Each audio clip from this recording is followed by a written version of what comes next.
Hello friends, আজ আমি তৃতীয় শ্রেণীর মডেল অ্যাক্টিভিটি টাস্কের গণিত বিষয়ের প্রশ্ন উত্তর নিয়ে আলোচনা করব। একের দাগের ক, 1 টাকা সমান কত পয়সা? 1 টাকা সমান 100 পয়সা। আমরা 100 পয়সা কিভাবে পেলাম?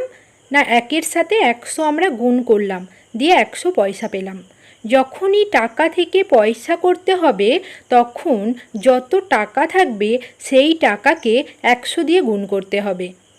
অর্থাৎ এখানে যদি 5 টাকা থাকতো তাহলে 5-এর সাথে 100 গুণ করতাম এবং 500 পয়সা হতো।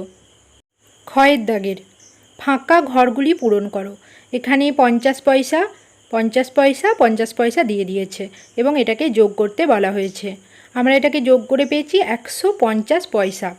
এরপর আমরা জানি 100 পয়সা সমান 1 টাকা, আর এদিকে 50 পয়সা আছে, তাহলে 150 পয়সা সমান 1 টাকা 50 পয়সা।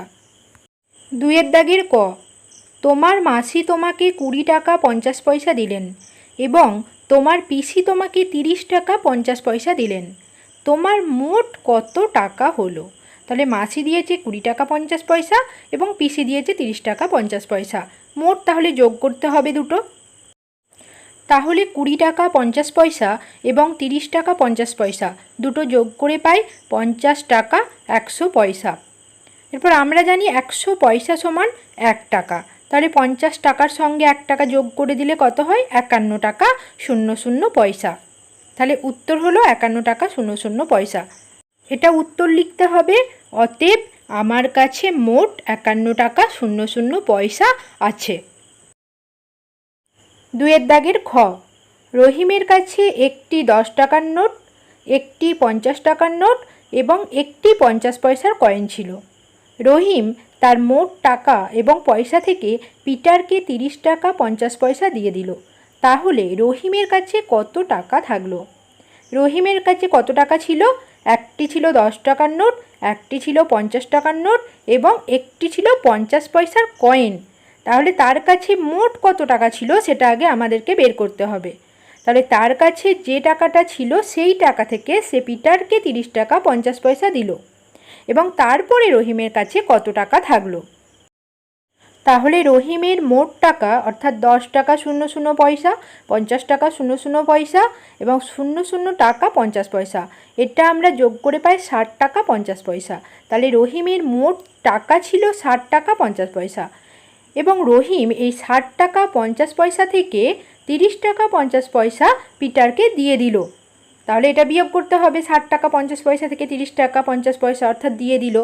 তো এরপর রহিমের কাছে কত টাকা থাকলো? না, বিয়োগ করে 30 টাকা 00 পয়সা। তাহলে আমরা উত্তর লিখতে পারি, অতএব এখন রহিমের কাছে 30 টাকা 00 পয়সা আছে। 3-এর দাগের একটি পিঁপড়ের 6টি পা আছে, এই রকম 8টি পিঁপড়ের মোট পায়ের সংখ্যা কত?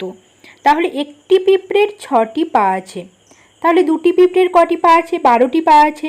তো এইভাবে আমরা 8 বার আমরা কি করব? আমাদেরকে পিঁপড়ের পায়ের সংখ্যা হিসাব করতে হবে। অর্থাৎ একটি পিঁপড়ের 6টি পা, তাহলে 8টি পিঁপড়ের মানে 8 ঘর, তাহলে 6-এর সাথে আমরা 8 গুণ করব, 6 8 48। তাহলে মোট পায়ের সংখ্যা কত? তাহলে 8টি পিঁপড়ের মোট পায়ের সংখ্যা 48টি।